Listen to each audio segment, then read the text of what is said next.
David promised himself one thing as a boy. He would never become his father.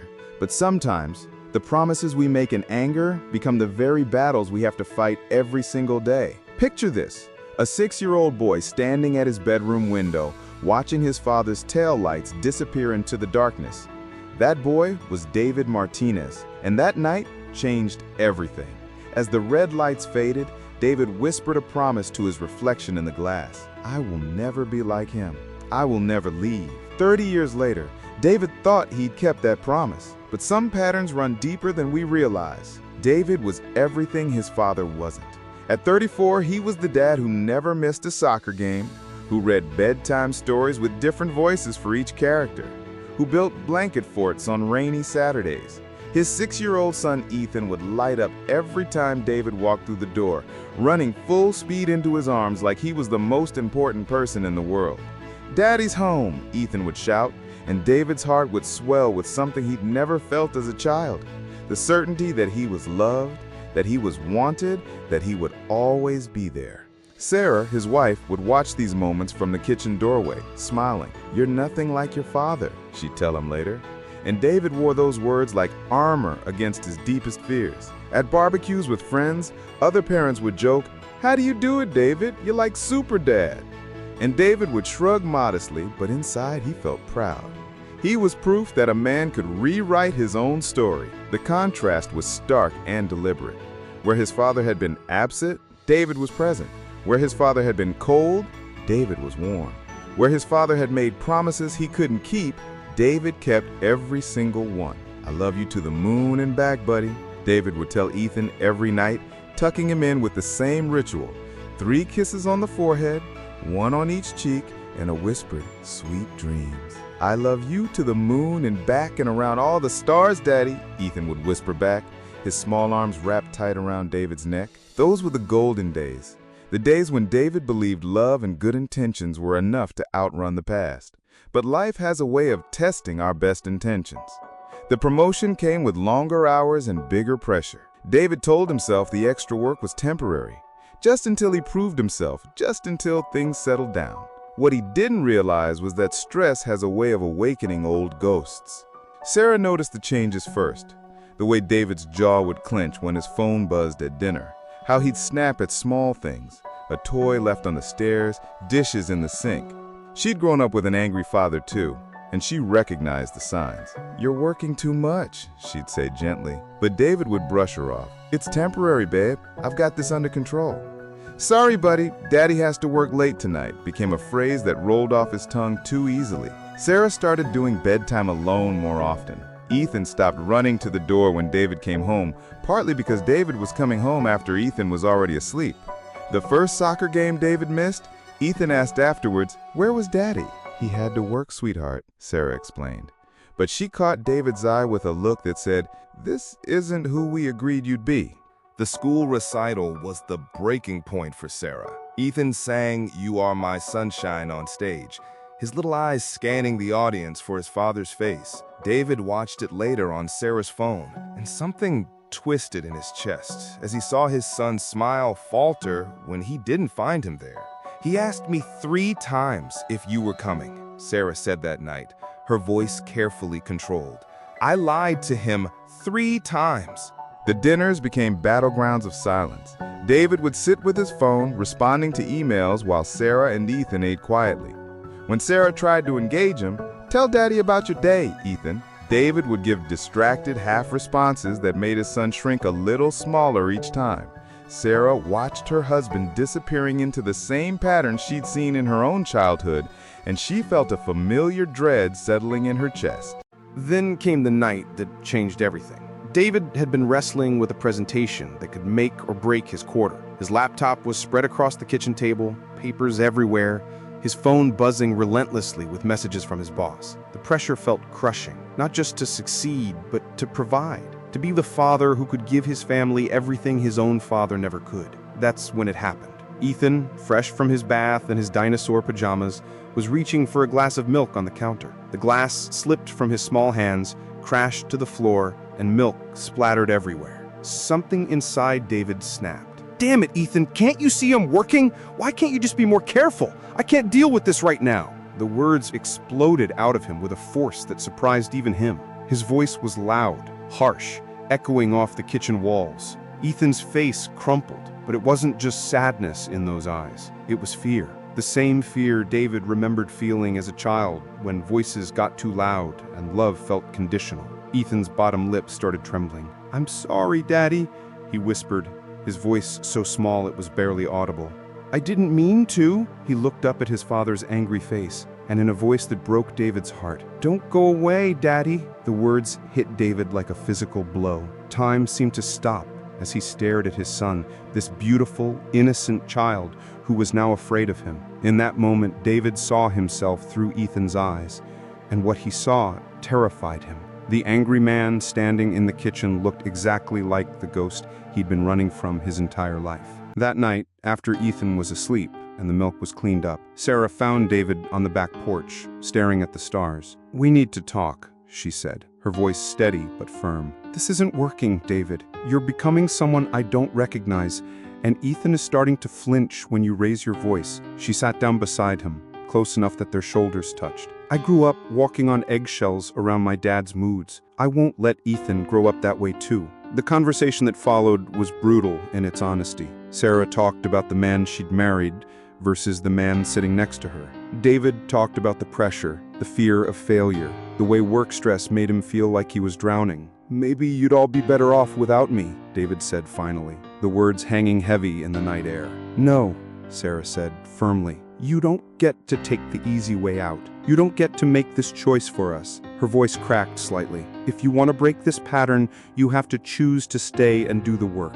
If you want to repeat it, then leave. But don't you dare pretend this is about what's best for us." She stood up, pausing at the door. "I'm calling a therapist tomorrow, for both of us. You can choose to show up, or you can choose to become the story Ethan tells his own therapist someday. I need help." David admitted to the darkness, and saying those 3 words felt like exhaling after holding his breath for 30 years. Dr. Elena Vasquez didn't offer easy answers. The first few sessions were messy. David angry, defensive, talking in circles about work stress and pressure. He wanted quick fixes, practical tools, something he could apply immediately to get his family back. "What do you notice happening in your body right now as you talk about that night?" Dr. Vasquez asked during their 4th session, after David had spent 20 minutes explaining why his reaction was justified. David paused, caught off guard. What do you mean?" "Right now. In your chest, your shoulders, what's happening?" David sat quietly for a moment.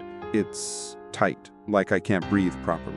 "And when you were 6, watching your father leave, what did that feel like in your body?" The connection hit him like a punch to the gut. 2 months into therapy, David had what he later called his relapse day. Work stress peaked again, and he found himself snapping at Sarah over something trivial. That night, he sat in his car in the driveway for 20 minutes, key in the ignition, seriously considering driving away. "I'm still screwing this up," he told Dr. Vasquez the next week.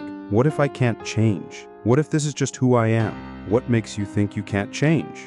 she asked quietly. "Because I keep doing the same things. I get stressed, I snap, I hurt people. And yet, you're here. You came back. What do you make of that?" David paused, considering. I don't know." That pause right there, that's different. The old you might just have kept talking, defending, explaining, but you stopped. You considered. What's that about? The breakthrough came when David finally stopped talking about his father as the villain of his story and started seeing him as a person who'd probably struggled with his own demons. "Tell me about the last time you saw your father," Dr. Vasquez asked one day. David described the night, the argument, the slamming door. "He just left, like I didn't matter." "What do you imagine he was feeling that night? Angry? Fed up with us? What else might he have been feeling?" David was quiet for a long time. "Scared?" he said finally. Maybe he was scared he'd hurt us if he stayed." For the first time, David cried in therapy, not for the boy who'd been abandoned, but for the man who felt so broken he thought disappearing was the only option. The apology came on a Saturday morning. David found Ethan in his bedroom, building with Legos, creating what looked like a castle with very tall walls. "Hey buddy, can we talk?"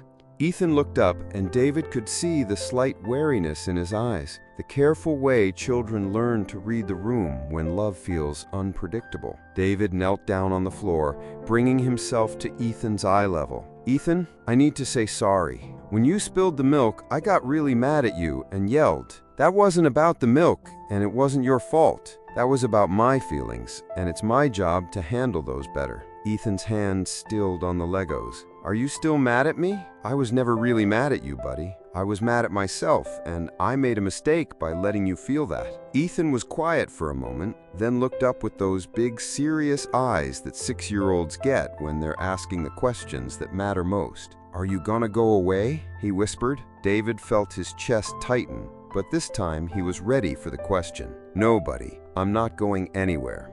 I'm learning how to be a better daddy, and sometimes that means I mess up while I'm learning. But I'm never going to leave you. That's a promise. Even when I break stuff, especially when you break stuff, that's when you need me most." Ethan scooted closer to David. "Can you help me finish my castle? It has really strong walls so the people inside don't get scared." "I would love to help you build walls that make people feel safe." They worked together in comfortable silence, and David realized this was what healing looked like. Not grand gestures or perfect moments, but small acts of presence, consistency, and repair. The changes didn't happen overnight, but they happened. David started leaving work at work, literally putting his phone in a drawer during family time. Dinners became sacred again, filled with Ethan's stories and Sarah's laughter. When stress hit, David had new tools. "I'm feeling overwhelmed right now.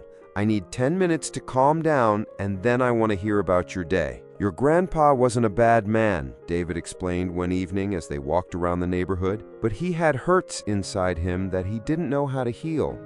Sometimes when people are hurt, they think leaving is the best way to protect the people they love." Ethan kicked a small rock as they walked. "Why were you so mad at me, Daddy?" The simple, direct question hit David harder than any complex therapy insight. "I wasn't really mad at you, buddy. I was scared I wasn't good enough. And when I get scared, sometimes I get mad instead. But that's not your job to fix. That's mine." Sarah started therapy too, working through her own childhood patterns and learning to recognize when she was enabling David's stress instead of addressing it. Their marriage became a partnership in healing rather than a dance around dysfunction. "We're both learning to break patterns," she told David one night. "The difference is we're doing it together." 6 months later, David was approached by Marcus, a young single father at Ethan's school. Marcus was 23 years old, overwhelmed, and afraid he was failing his 4-year-old daughter. "I see how you are with Ethan. I never had a dad growing up, and I'm scared I'm going to mess this up." David remembered his own fear, his own certainty that he was destined to repeat the past. Over coffee, David shared his story, not as someone who had conquered his demons, but as someone still learning to dance with them differently. "The thing about changing patterns," David told Marcus, "is that it's not a one-time decision.